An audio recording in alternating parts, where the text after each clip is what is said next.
अस्सलाम वालेकुम दोस्तों, कैसे हैं दोस्तों। लास्ट चंद वीडियो से हम ऑब्जेक्ट ओरिएंटेड पर बात कर रहे हैं।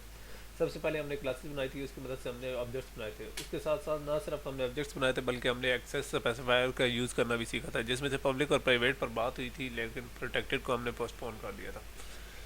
तो दोस्तों, पब्लिक से हम क्लास के जो वेरिएबल्स हैं यानी डाटा मेंबर्स हैं उनको हम आउट ऑफ क्लास एक्सेस कर सकते हैं, और जो प्राइवेट है उससे हम आउट ऑफ क्लास नहीं कर सकते। तो उनको कैसे एक्सेस करते हैं उसके लिए हमने गटर सेटर की बात की थी। ठीक है, गटर सेटर फंक्शन की मदद से हमने इनडायरेक्टली उनको एक्सेस कर लेके उनके नावे लिस्ट स्टोर की थी, बल्कि उनके ऊपर हमने कुछ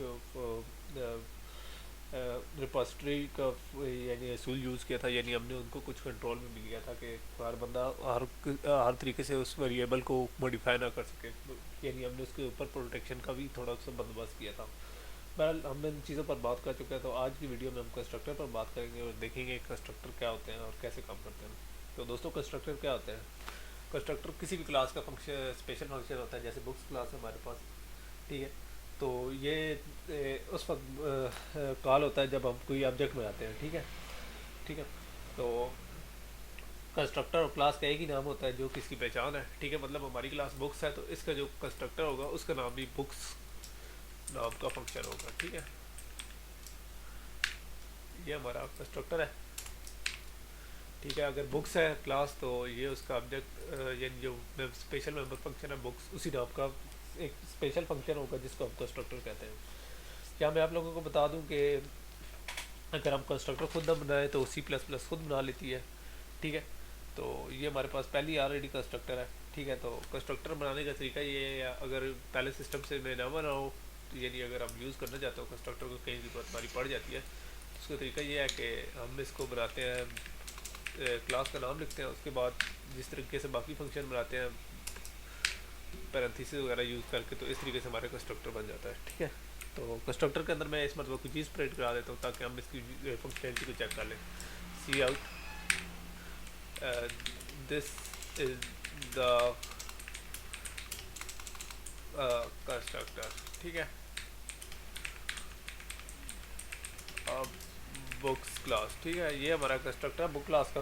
ठीक है, तो अब हम चाहते हैं कि कंस्ट्रक्टर क्लास का जो जैसा कि मैंने आप लोगों को बताया था कि कंस्ट्रक्टर जब क्लास कोई ऑब्जेक्ट बनाते हैं तो कॉल होता है। ठीक है, तो आए उसको काइंडली वेरीफाई करते हैं। ठीक है, जाके चेक करते हैं कि वाकई ऐसे होता है। तो अब हम बुक्स क्लास का कोई ऑब्जेक्ट बनाते हैं जिसका नाम है बुक्स बुक 1। ठीक है, रन करते हैं तो हमें एरर आया है। क्या एरर आया जनाब, मैंने इसके आगे सेमी कलर नहीं यूज़ किया था। ठीक है, तो ये आ गया this is the constructor of books class. ठीक है, तो हम कंस्ट्रक्टर की यहाँ तक बात कर रहे हैं। ठीक है, कि तो मैंने आप लोगों को यहाँ दिखाना और बताना चाहता हूँ कि मैंने मेन में सिर्फ एक ऑब्जेक्ट बनाया है इस क्लास बुक्स क्लास का। ठीक है, और मैंने किसी फंक्शन को कॉल नहीं किया। ठीक है, आप देख लें बुक्स का ऑब्जेक्ट मैंने बनाया, लेकिन मैंने इस बुक्स फंक्शन को कॉल नहीं किया। ठीक है, लेकिन फिर भी ये कॉल हो गया। तो यही हमारा कंस्ट्रक्टर का कंसेप्ट है कि जब भी हम कोई क्लास से ऑब्जेक्ट बनाते हैं तो उसका स्पेशल फंक्शन यानी कंस्ट्रक्टर कॉल हो जाता है। ठीक है, तो ये इस बात की वेरिफिकेशन है। तो क्या हम कंस्ट्रक्टर को सिर्फ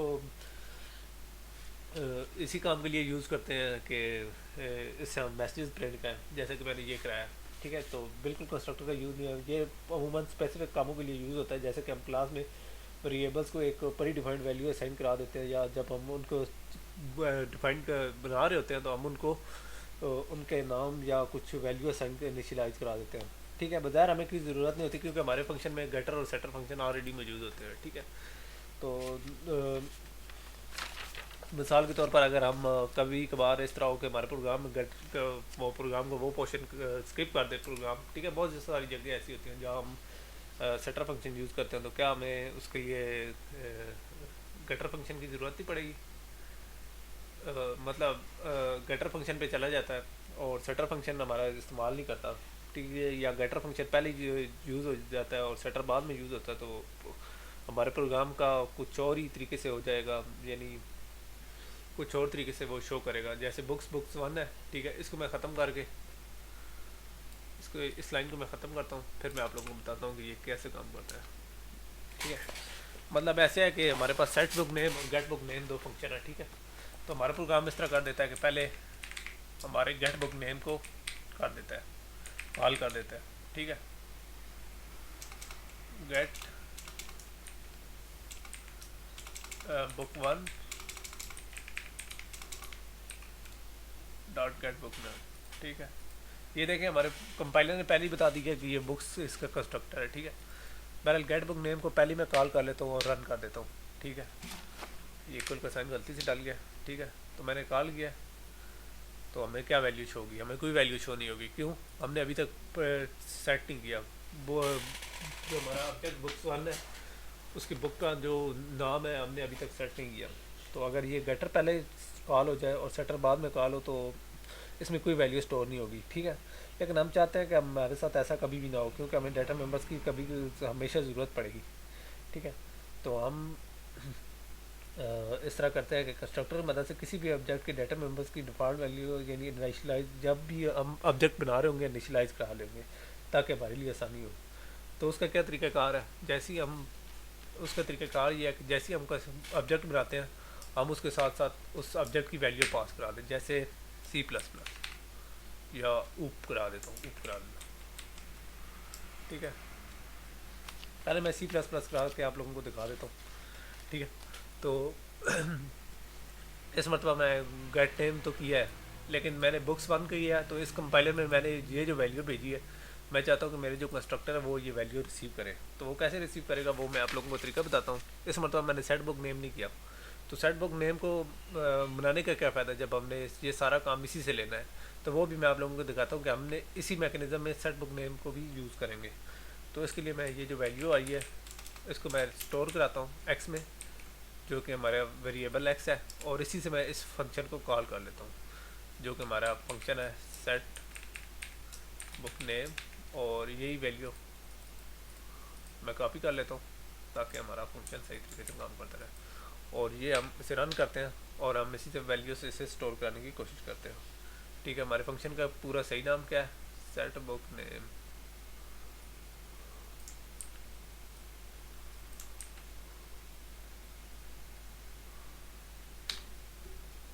या कोई एरर आ गया? क्या एरर आ गया? इनका एक्सपेक्टेड प्राइमरी बिफोर एक्सप्रेशन, या मैंने ब्रैकेट डाल दी है बुक्स के अंदर, तो मुझे क्या गलती हो गई है? तो मैंने बुक्स के अंदर सेट बुक नेम, और यहाँ मैंने स्ट्रिंग नहीं लिखना था, सॉरी। स्ट्रिंग में यहाँ एक मरतबा लिख चुका हूँ, मैंने एक्स की वैल्यू सिर्फ पास करनी है, ऐसे याद आ गया। तो C++ यानी इसने किताब का नाम ले दिया है। तो यहाँ मैं इसको थोड़ा सा मोर स्पेसिफिक करता हूँ ताकि हम लोगों को पता करे चले। The book name of book one is, ठीक है।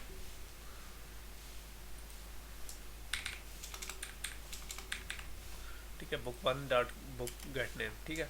तो जैसे ही हम ये कंस्ट्रक्टर यूज़ करेंगे तो ये खुद ब खुद सेट बुक नेम का कॉल फंक्शन को कॉल कर लेगा, यानी हमें हमारी ये कंस्ट्रक्टर हमारे बुक के नेम सेट करा देगा। तो ये एक बाय डिफ़ॉल्ट वैल्यूज़ है, या जिस तरह आपका कंप्यूटर रन होता है तो एक स्टार्टअप पर फाइल्स ऊपर हो जाती है, टोरेंट वगैरह अगर हैं तो आपके ऊपर हो जाते हैं, या कुछ और फाइलें हैं। तो यही तरीक़ाकार होता है कि एंटीवायरस जैसे आपका स्टार्ट हो जाता है, इसी तरह का हमारा कंस्ट्रक्टर भी जैसे ही प्रोग्राम के का ऑब्जेक्ट बनाते हैं तो वो उसकी वैल्यूज यूज़र से लेकर उसको दे देता है, ठीक है।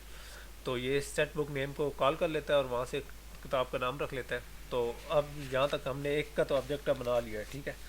तो जब भी हम, यहाँ मैं आप लोगों को बताता चलूँ कि जब भी हम कोई नया ऑब्जेक्ट बनाएंगे तो वो एक डिफरेंट कंस्ट्रक्टर बनाएगा। ये नहीं होगा कि पुराने कंस्ट्रक्टर के यानी ऑब्जेक्ट की वैल्यू को वो रिप्लेस करेगा या कंस्ट्रक्टर वही वैल्यू रिपीट करेगा, ठीक है।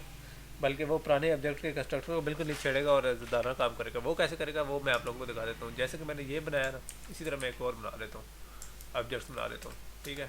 तो इस मतलब ऑब्जेक्ट का नाम मैं बुक टू रख देता हूँ, और इसके साथ साथ मैं इस तरह कर लेता हूँ कि इसमें लिख देता हूँ ऑब्जेक्ट ओरिएंटेड प्रोग्रामिंग, ठीक है। और इसके एंड पे मैं एंड लाइन कर देता हूँ, ठीक है।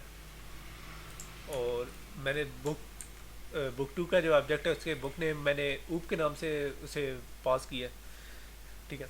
और बुक टू को मैं यहाँ से कर लेता हूँ, ठीक है। तो यहाँ से मैं से books2.getName कर लेता हूँ। अब मैं इस फंक्शन को कॉल करता हूँ तो यहाँ हमारा एरर आया है। एरर क्या है? जनाब यहाँ मैंने साइन ए गलत लगा दिया। ठीक है, अब रन करता हूँ तो द बुक का name of one is C++, the book name of book two is C OOP. ठीक है, तो ये मेरे समझाने का मकसद ये था कि जब भी हम कोई नया ऑब्जेक्ट बनाएंगे तो वो कोई एक डिफरेंट और कंस्ट्रक्टर बनाएगा, ये कॉल करेगा। ये नहीं होगा कि पुराने ऑब्जेक्ट के कंस्ट्रक्टर को वो छेड़ेगा, और ये आजादाना तौर पर काम करेगा। दोस्तों नेक्स्ट वीडियो एक शॉर्ट सी वीडियो होगी जिसमें हम कंस्ट्रक्टर का अपोजिट यानी डिस्ट्रक्टर पर बात करेंगे। तो तब तक इजाज़त चाहता हूँ। अल्लाह हाफ़िज़।